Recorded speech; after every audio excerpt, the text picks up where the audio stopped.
La série Camon Vent a un bon design, c'est magique.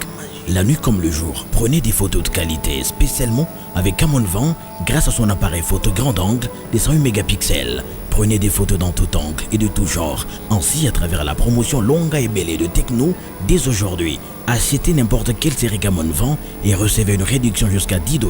Puis participez au tirage au sort le 3 juillet 2023 en direct sur RTN Kabukavu, Hope Channel TV Goma et Moto TV de Butembo pour recevoir des réfrigérateurs, des écrans flat et autres. Techno n'arrête à rien.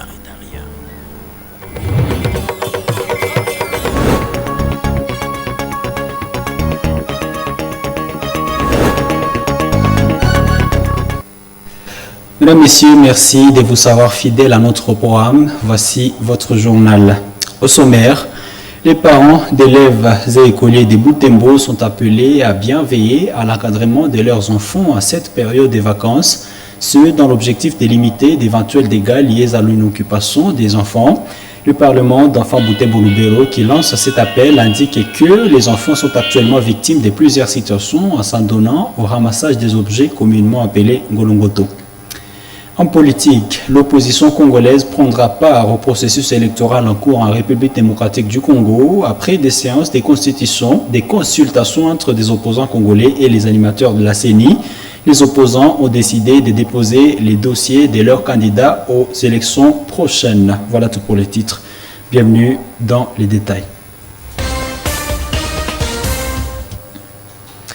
Mesdames et messieurs, bienvenue dans l'intégralité de ce journal. Ouvrons-le par cette page noire. Le père Kambale Kausa Roger repose à jamais dans sa dernière demeure au cimetière des Assomptionnistes à Mahamba, ville de Butembo.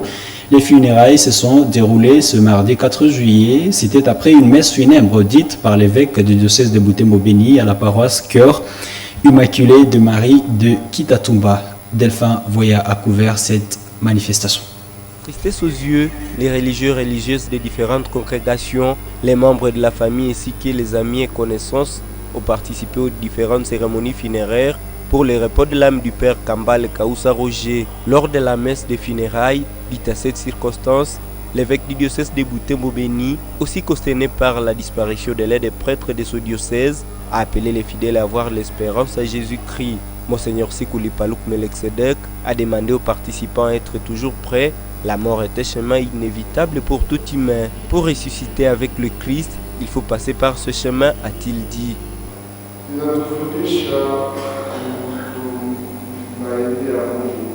Il nous est demandé d'espérer au Christ de tous nos cœurs. En tant que chrétiens, comme chrétiens, nous sommes tous obligés de passer par la mort pour atteindre le royaume du Christ. Après cette messe, le cortège funèbre s'est dirigé à la morgue de Matanda pour les derniers hommages au père Roger Kausa. Ici, le père évêque a procédé à la remise des signes baptismaux.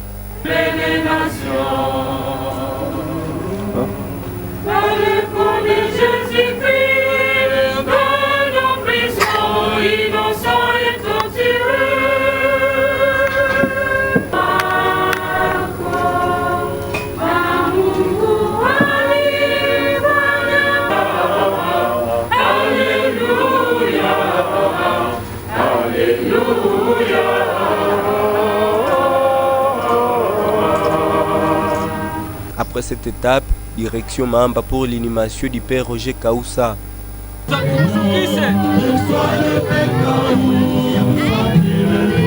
Le père Kambale Kausa Roger est décédé le 30 juin à Goma des suites d'une maladie.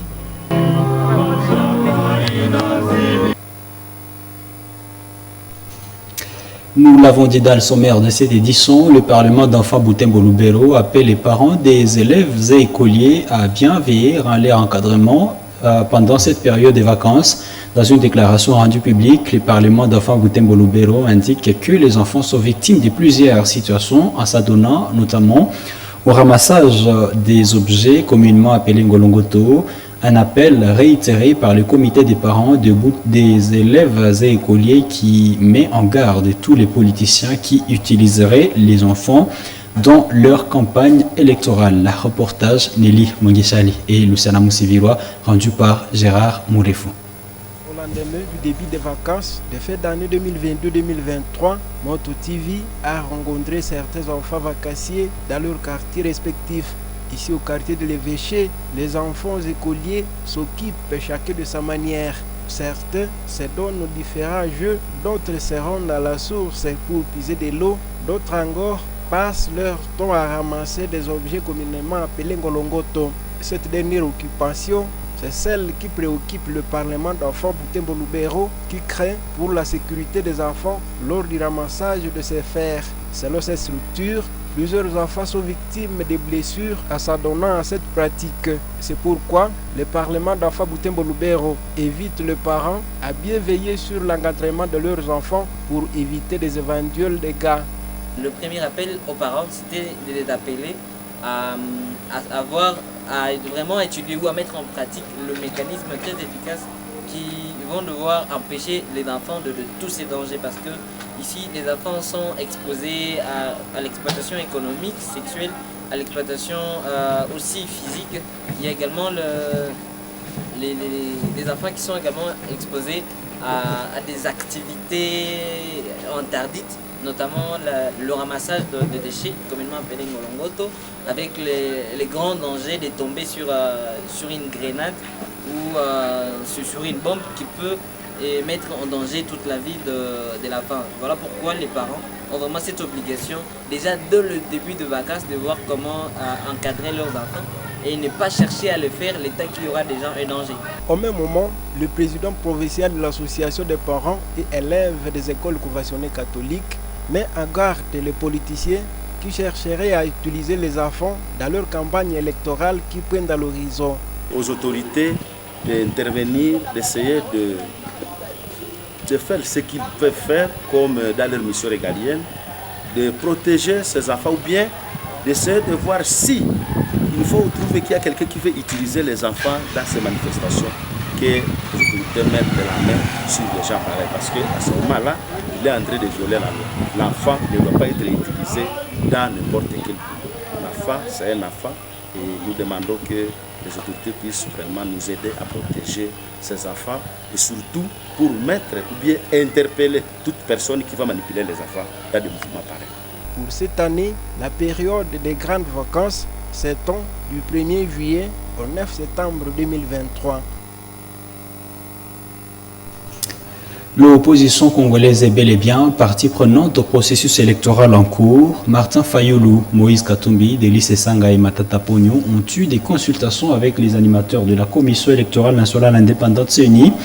Oui, le week-end dernier, après ces consultations, Martin Fayoulou et les siens décident de déposer les dossiers de leurs candidats aux élections législatives qui pointent à l'horizon. Information confirmée par site sur site.cd dans ce commentaire de Isabelle Wangaïmouk. Ce site rapporte que le parti de Fayoulou s'appuie sur la promesse de Denis Kadima, le numéro 1 de la CENI, qui a promis de rapporter les desiderata de l'opposition à la plénière de la CENI. Le secrétaire général adjoint de l'ECD, Jean-Baptiste Kassekwa, cité par 7 sur 7.cd, précise que son parti n'a jamais boycotté les élections et indique qu'en prenant l'option de déposer les candidatures de ses membres, son parti veut éviter de donner des prétextes à la CENI pour un quelconque glissement. Pour rappel, Fayoulou exigeait l'audit du fichier électoral. Pour sa part, Adolphe Mouzito ne se montre pas favorable pour participer. À part la question des animateurs de la CENI, il soulève la question du financement des élections. Alors nous avons abordé 3 ou 4 points, essentiellement 4. Les premiers points a concerné l'actuel CENI. Le deuxième point, c'était les fichiers. Nous avons discuté du fichier électoral. Troisième point, du financement des élections proprement dites. Nous lui avons demandé si d'ici la fin du processus, il pourra mobiliser les 500 millions de dollars dont il a besoin pour parachever son processus. Il a dit qu'il est en connexion avec le gouvernement et que dans les jours qui viennent, ils pourront obtenir un décaissement de 100 millions de dollars et que par conséquent, ils peuvent avancer avec les processus, quitte à ce que le reste du montant soit complété. Nous pensons que cette façon de faire n'est pas crédible et nous pensons qu'il faut faire pression, nous les avons dit. Personnellement, je ne crois pas au respect du délai constitutionnel à cause de problèmes de financement. J'ai l'impression que le gouvernement, face aux 500 millions de dollars dont il vient de bénéficier de la part des institutions de Bretton Woods, probablement la moitié sera consacrée aux questions sécuritaires. Ce n'est que l'autre moitié qui pourra être mise à la disposition de la CENI, auquel cas, puisque la CENI a besoin de 500 millions, la différence ne sera pas disponible dans les délais constitutionnels et que probablement nous serons devant une hypothèse de glissement. Le dépôt des candidatures aux législatives nationales a été lancé au pays dimanche 25 juin dernier. Le monde célèbre la journée sans sac plastique le 3 juillet, en prolongement de la journée mondiale de l'environnement du 5 juin. Combattre la pollution plastique est le thème de cette année. En ville de Butembo, les sachets plastiques sont couramment utilisés comme emballage. C'est le cas au marché central et dans des boutiques des particuliers. Les commerçants de la ville de Butembo indiquent que les emballages plastiques sont faciles à trouver que ceux en carton. Suivez ce reportage de Génie Moussivilois et Croyante Viamba. En ville de Butembo, la vente de sachets est d'actualité. On en vend de différentes qualités selon différents usages. De sachets noirs, clairs, verts, de Cavera et autres. Ces sachets sont vendus à gros et en détail dans plusieurs coins en centre-ville. Les utilisateurs de ce sac plastique les apprécient parce qu'ils emballent bien et ils sont multi-usages. Les sachets nous aident à bien conserver des choses. Les emballages à carton sont très fragiles et une fois mouillés, ils exposent à la perte. Il est vrai que nous avons l'habitude de jeter des sachets par-ci, par-là. Toutefois, l'idéal est de mieux les conserver, le jeter et le brûler pour préserver l'environnement. De l'autre côté, les vendeurs de ces sacs plastiques indiquent que les sachets sont faciles à trouver ici sur place et s'écoulent rapidement. Selon eux, les emballages en carton sont rares et moins préférables par les habitants vu leur fragilité. Nous ne trouvons plus les emballages à carton. Voilà pourquoi nous ne les vendons plus. La marchandise de ce genre est vraiment rare. Toutefois, je suis prêt à vendre des emballages à carton une fois disponibles sur terrain. Le maire aussi, par exemple, achète des décalons pour les utiliser dans la maternité et les souliers nous viennent déjà emballés. Les gros sacs à plastique sont utilisés par certains marchands qui transportent leurs biens. Cet autre sac est aussi utilisé par des femmes. Elles y mettent des aliments une fois achetés. Ici à Butembo, nous n'avons pas des emballages à carton disponibles. Je les vendrai. Je suis conscient que les sacs à plastique endommagent l'environnement. La journée mondiale sans sac plastique se célèbre dans l'objectif de sensibiliser le grand public sur comment réduire ou éliminer l'usage de sacs plastiques et plus largement tout emballage plastique.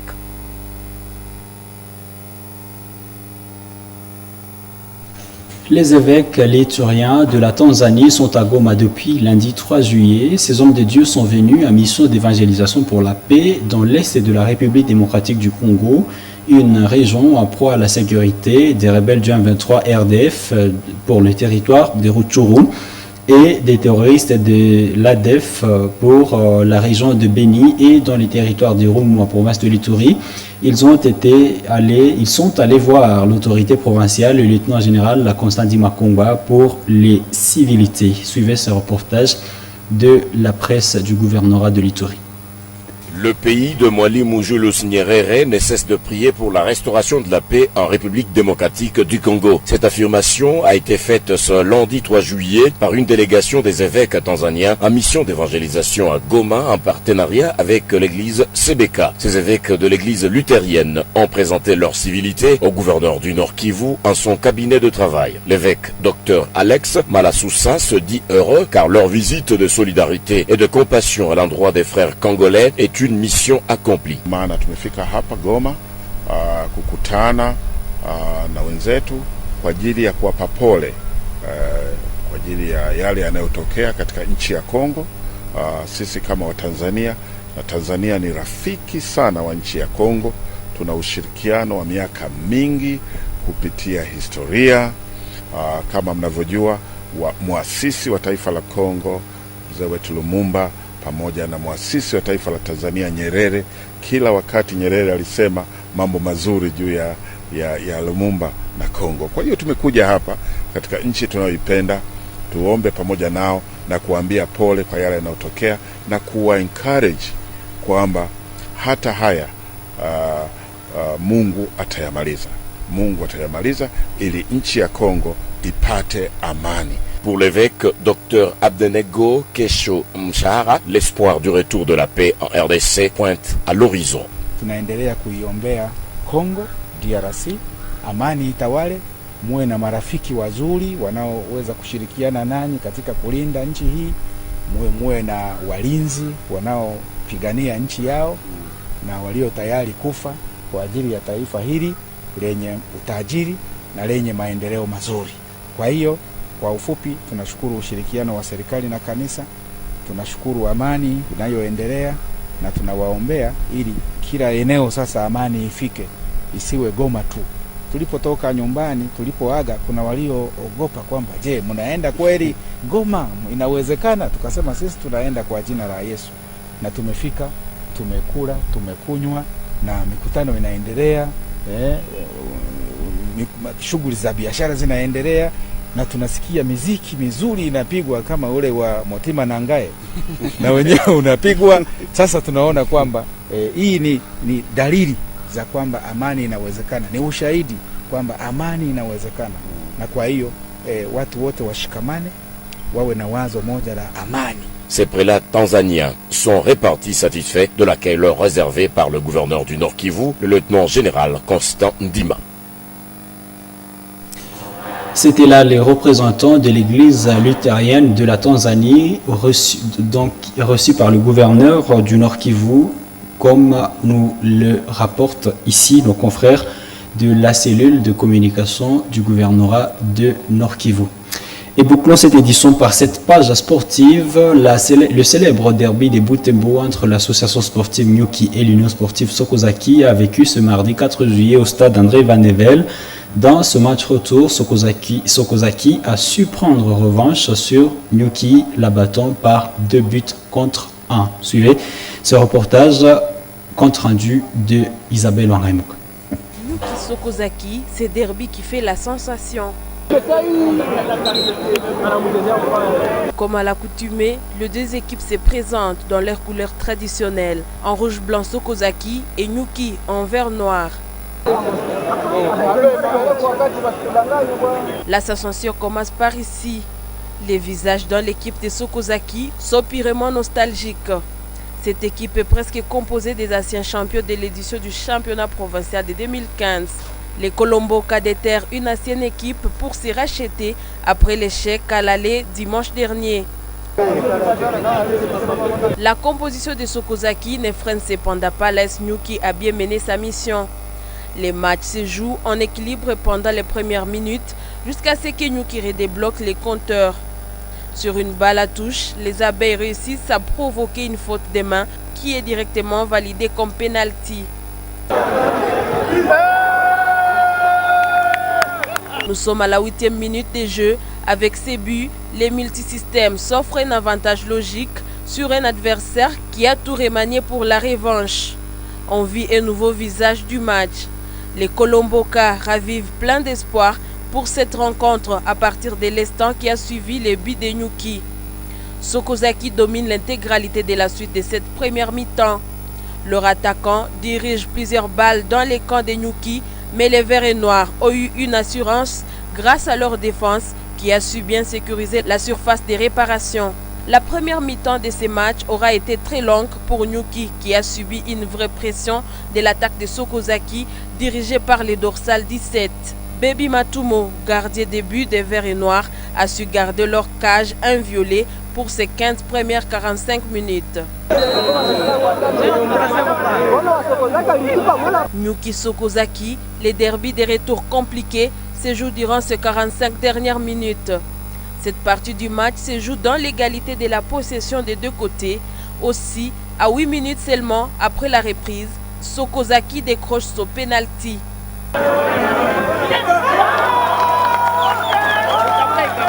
Le match se relance à 0 dans une soirée totalement tendue. L'expérience lance petit à petit Sokozaki devant dans les jeux. La nouvelle recrue de Sokozaki, les surnommés Kangourou, dorsal 19, s'impose un nouveau patron dans les jeux offensifs de Kolomboka. À peine entré, l'ancien attaquant des Léopards de Kiambo s'illustre dans ces matchs et obtient un deuxième but pour Sokozaki. Ce but marqué à la 75e minute alourdit le score à 2-1 à faveur de Sokozaki. Nyuki tente de faire quelques pressings. Sokozaki aura aussi eu sa soirée sous les ovations de ses supporters qui l'ont poussé jusqu'au bout. Avec ses anciens joueurs combinés aux jeunes, les Kolomboka ont pu obtenir leur retour face à l'équipe de la Ligue nationale Division 2. Cette rencontre s'inscrit dans le cadre de préparatifs de la nouvelle saison pour les deux équipes de Butembo, l'AS Nyuki évoluant en championnat national et l'US Sokozaki en championnat urbain de la première division à Butembo. Mesdames, Messieurs, c'est ces commentaires d'Isabelle Wangaïmonka qui nous conduit à la fin de ce journal là, sur Moto TV que j'ai eu le réel plaisir de vous présenter. Un journal coordonné par Isabelle Wangaïmonka sous la supervision éditoriale de Grace Kaniki. Au revoir.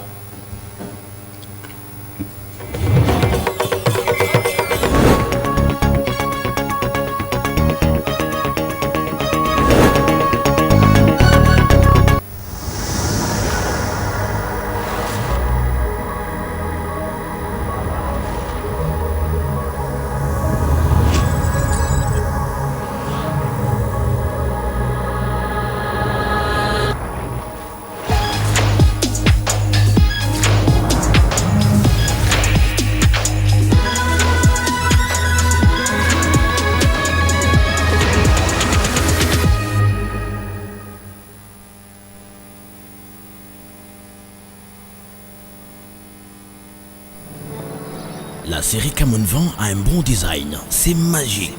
La nuit comme le jour, prenez des photos de qualité, spécialement avec Camon Van grâce à son appareil photo grand angle de 108 mégapixels. Prenez des photos dans tout angle et de tout genre, ainsi à travers la promotion Longa et Belle de Techno dès aujourd'hui. Achetez n'importe quelle série Camon Van et recevez une réduction jusqu'à $10. Puis participez au tirage au sort le 3 juillet 2023 en direct sur RTN Kabukavu, Hope Channel TV Goma et Moto TV de Butembo pour recevoir des réfrigérateurs, des écrans flat et autres. Techno n'arrête à rien.